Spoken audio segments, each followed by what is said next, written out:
Welcome to Unshakeable with Human Design, the show dedicated to helping entrepreneurs use human design to shift from hustle to flow without sacrificing results. Come here to become an unshakable human and build an unshakable business according to your human design.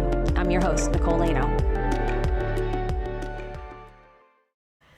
Hello and welcome to Unshakeable with Human Design. I'm your host, Nicole, and today it's an emotional authority episode. I want to talk specifically about emotional authorities taking imperfect action. So, can I take imperfect action as an emotional authority? This is something that has been around me for a little while, where I've been kicking this question around, seeing the way that people are taking action or not taking action in my world, clients and people that I know that have emotional authority, and just watching the behavior.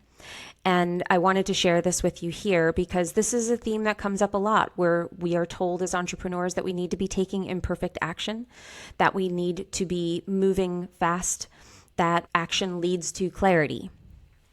And as an emotional authority, we're actually taught that action does not lead to clarity. Clarity comes first. So how confusing is that?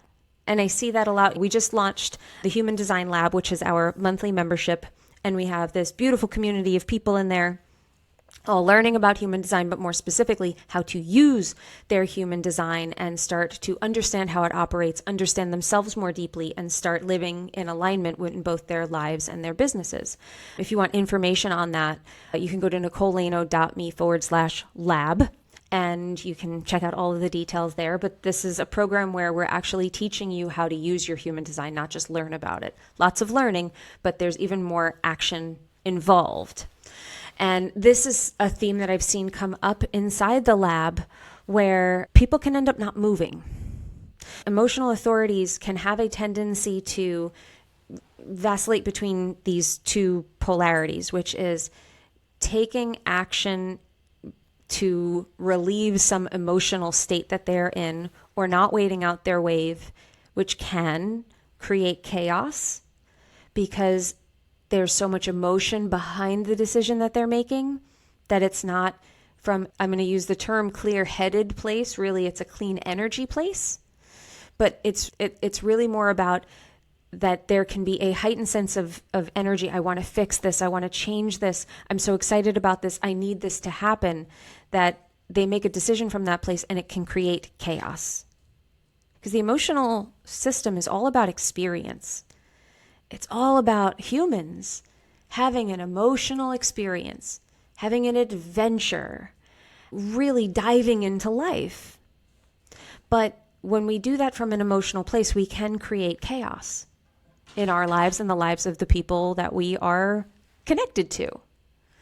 So I see that. That's one end of the spectrum. The other end of the spectrum is, I feel so anxious, I feel so scared, either from making poor decisions in the past, decisions that have not worked out, things that have created chaos, and now I don't want to do that again. Or I'm so afraid because I feel so internally unstable that I don't feel empowered to make a real decision right now. I feel scared, so I'm just going to sit here and wait. And I'm going to wait, and I'm going to wait, and I'm going to wait, and I'm going to wait.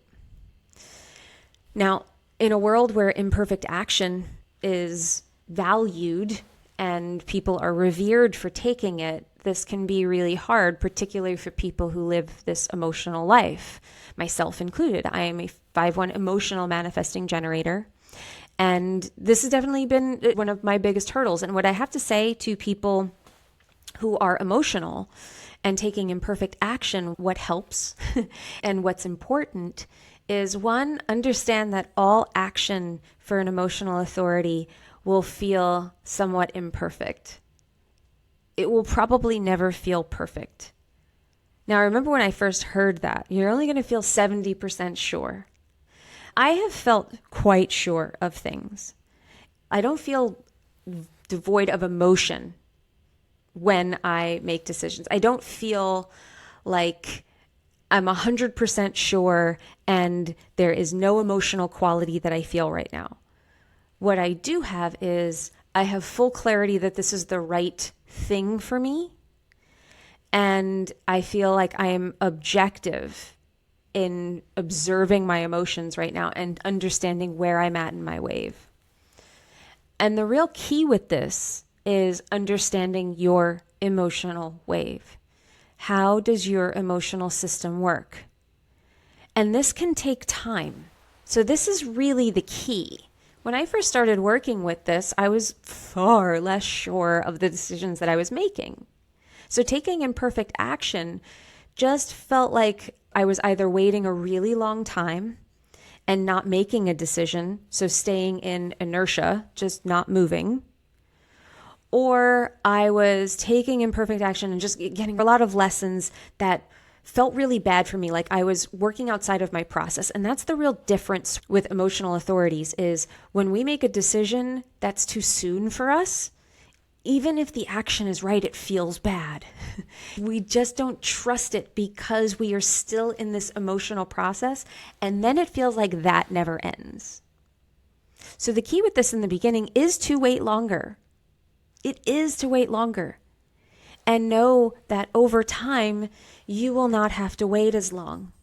But until you understand what your wave moves like, until you understand the quality of your emotions, how they move, and what to expect, what they all feel like, you won't be able to understand whether you have clarity. You don't know what clarity feels like. So there's no way that you can understand how to make a decision. So the way that this works with taking imperfect action is low stakes things. You can take action. You can get up and work every day. You can write a piece of content.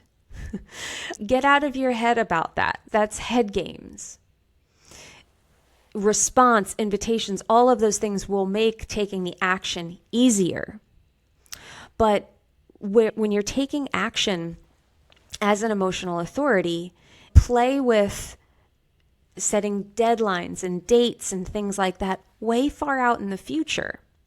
And then give yourself some time, because wisdom over time is a keynote of the emotional system.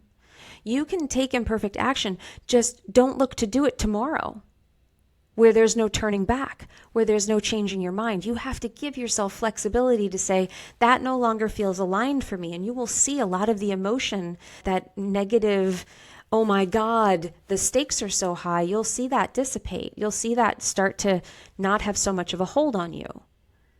Because what happens is when you get into that dance with it, when you have that anxiety, because that's what the emotions feel like, when that anxiety feels so great and it's so internal, it's like a little volcano in us.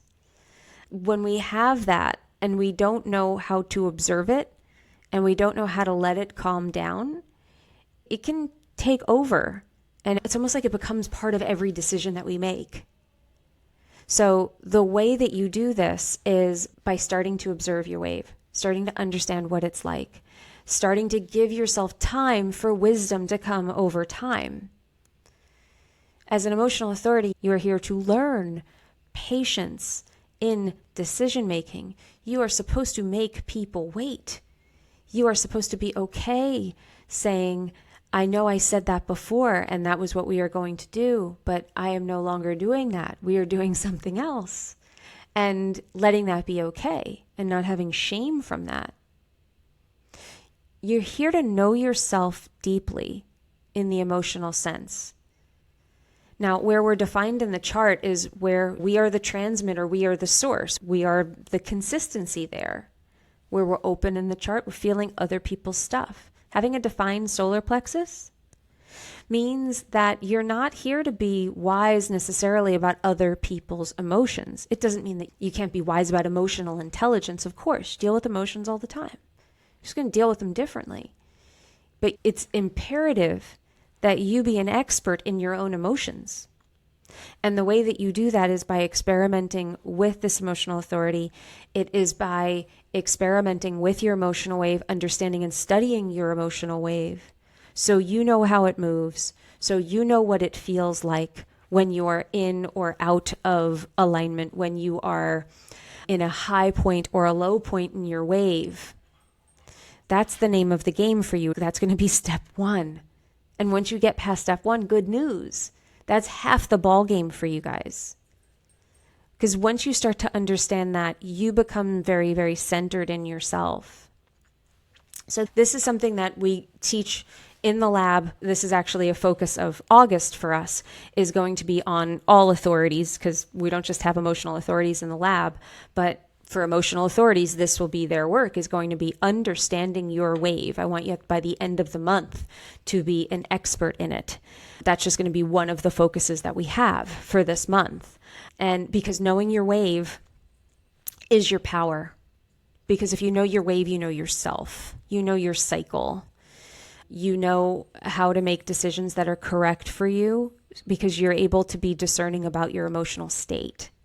And before you can do that, imperfect action is going to feel like chaos, and it's going to feel really erratic. And what I see a lot of people do is they bail before the results come. They're not able to fulfill the entirety of the task because the emotions get to be too much and they start to shut down. So how do you have longevity? How do you start to be able to see things through to the end? You enter into it through your strategy, and you make a decision to do it from your authority. And taking imperfect action, you can take the small action. You can write a piece of content. You can do something small in service to something bigger. It's just a matter of not feeling like you need to do that every single day, all day long, because your emotions are not going to allow you to do that. But you can have greater consistency when you ride the wave rather than flailing around, letting the waves toss you around and throw you under the water where you feel like you're drowning. If you think about that, the energy it takes for someone who dives into the water and gets thrown around by really rough waves, and they're fighting it the entire time and they nearly drown, by the time you get onto the sand, you're going to be pretty spent, versus if you were surfing and you know how to surf and you're a decent surfer. Surfing is certainly exerting and it's physically demanding, but it's also fun. It's also an experience. It is also something that people look at you and they say, oh, how do you do that? That's so cool. It's a sport. It's fun. And when they get done, they feel good. They feel invigorated, not drained. So that's the difference between letting your emotional wave kick you around or being able to ride the wave and see it from this different perspective and know where your brakes are and know how to ride it all the way to the shore.